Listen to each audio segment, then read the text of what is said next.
শ্বশুর বাড়িতে এই প্রথমবার আমার দাদি আসলো। আমার বিয়ের প্রায় 1.5 বছর হতে চলেছে, বাট আমার দাদি আজকেই প্রথম আসলো আমাদের বাড়িতে। অনেকদিন ধরেই দাদিকে আসতে বলতেছিলাম, আজকে ফাইনালি দাদি আসলো, তাও আবার এই রোজা রমজানের মধ্যে। এই সময় দাদির জন্য কি করব সেটাই বুঝতে পারতেছি না। বিকাল অলমোস্ট হয়ে গেছে, একটু পরে যেহেতু ইফতারের টাইম, তাই ভাবলাম আজকে ইফতারে স্পেশাল কিছু বানাই আমার দাদির জন্য। আমার দাদির আবার দাঁত নাই, সব রকম খাবার উনি খেতে পারে না। প্রতিদিনের মতো বুট বেগুনি পেঁয়াজি তো করবোই, সাথে আজকে আমার দাদির পছন্দের বিরিয়ানি রান্না করব। গরুর মাংস দিয়ে বাসমতি চালের বিরিয়ানি রান্না করব আজকে। আমি এই বিরিয়ানিটা খুবই সহজভাবে রান্না করতে পারি, আর এই বিরিয়ানিটা আমার হাতের খুবই মজা হয়। আজকে রান্না করতে করতে চলো তোমাদের সাথেও শেয়ার করি। 1/2 কেজি গরুর মাংস আমি নিছি, নর্মাল রান্নার জন্য যেরকম টুকরা করা হয় সেরকম সাইজেরই পিসগুলা। তার মধ্যে আমি আদা বাটা, জিরা বাটা, রসুন বাটা, সব রকমের গুঁড়া মশলা, লবণ সবকিছু দিলাম, আর দিলাম খানিকটা বিরিয়ানি মশলা। বিরিয়ানি মশলার মধ্যে আসলে সব যাবতীয় মশলাগুলো থাকে, তাই এক্সট্রা করে আর কিছু দিচ্ছি না। প্রথমে যে পেঁয়াজ ভেজে রাখছিলাম সেই পেঁয়াজ বেরেস্তাটা দিলাম, আর কিছুটা দিলাম টক দই। একদম নাড়িটা চেঁচে মুছে যেটুকু দই হয় সেটাই আমি দিয়ে দিলাম, আর এখন ভালোভাবে হাত দিয়ে মাখিয়ে নিচ্ছি।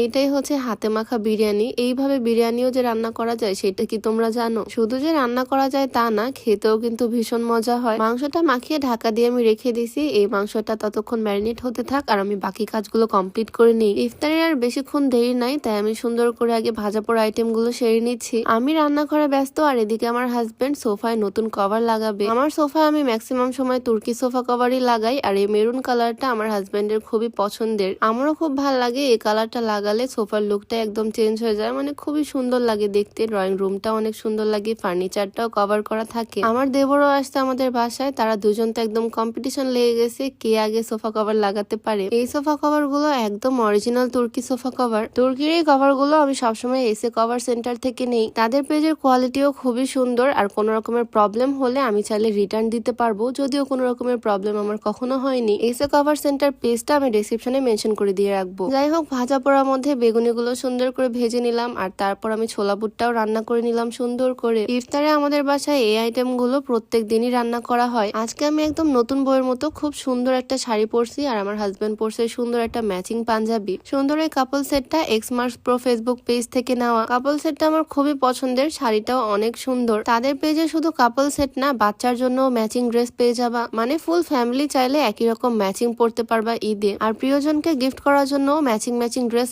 একদম বেস্ট। এক্সমার্স প্রো ফেসবুক পেজটা আমি ডেসক্রিপশনে মেনশন করে দিয়ে রাখবো, চাইলে ভিজিট করে আসতে পারো তাদের পেজটা। যাই হোক, অবশেষে রান্নায় ব্যাক করি। আমার ছোলা বুট রান্নাও শেষ, আর ফাইনালি আমি বিরিয়ানিতে চলে আসলাম। বড় সাইজের একটা হাঁড়ি বসিয়ে দিলাম, আর তার মধ্যে আগে থেকে মশলা মাখিয়ে রাখা মাংসটা দিলাম, কিছু পেঁয়াজ কুচি দিলাম উপর থেকে, আর অনেকটা সরিষার তেল দিয়ে দিছি। এখন আমি হাত দিয়ে ভালোভাবে মাখিয়ে নিচ্ছি। চুলা জালটা কিন্তু এখনো অন করিনি। সরিষার তেলের ফ্লেভারটা আমার কাছে খুব ভাল লাগে, তাই অ্যাড করলাম। চাইলে সয়াবিন তেল দিয়েও রান্না করা যায়। চুলা জালটা অন করে দিলাম, আর এখন ভালোভাবে এই মাংসটা রান্না করে নিচ্ছি। একটু সময় নিয়ে ধীরে সুস্থে মাংসটা রান্না করতেছি। মাংস থেকে তো পানি ছাড়বেই, সাথে একটু গরম পানি দিয়েও সুন্দর করে সিদ্ধ হয় যাতে, সেভাবে রান্না করে নিচ্ছি মাংসটা। আর এদিকে আমি চলে আসলাম চালের কাছে। বাসমতি চাল দিয়ে আজকে বিরিয়ানিটা করব, মানে লম্বা লম্বা রাইস যেগুলো হয়। 1 কেজিরও কিছুটা কমই নিয়ে নিছি আমি, প্রায় 3 পোয়া চাল নিলাম। চালটাকে সুন্দর করে ধুয়ে নিছি, আর এদিকে একটা পাতিলের মধ্যে আমি পানি বসাতে দিলাম। পানির মধ্যে কিছুটা শাহি জিরা, লবণ, এলাচ, মানে গরম মশলা আইটেম গুলো আমি সব পানির মধ্যে ছেড়ে দিলাম। আর পানিতে যখন এরকম বলক চলে আসলো, ফুটন্ত পানিতে আমি ধুয়ে রাখা বাসমতি চালগুলো দিলাম। এইভাবে বিরিয়ানি রান্না করা খুবই সহজ, আমার কাছে সবচেয়ে সহজ বিরিয়ানি স্টাইল এটাই মনে হয়, আর খেতেও খুবই মজার হয়। চালটাকে এখানে আমি ফুল সিদ্ধ করব না। এদিকে আরেক চুলায় আমি একটা তাওয়া বসিয়ে নিলাম, আর তাওয়ার উপরে দিয়ে দিলাম মাংস রান্না করা সেই হাঁড়িটা। এখন পানি থেকে চালগুলো ছেঁকে ছেঁকে আমি মাংসের উপরে দিয়ে দিচ্ছি। মাংসটা রান্না করে নিয়েছিলাম, তার উপরে চালগুলো ছড়িয়ে নিচ্ছি, আর চালের উপরে কিছুটা পেঁয়াজ বেরেস্তা, কাঁচামরিচ আর সামান্য একটু ঘি দিয়ে দিলাম।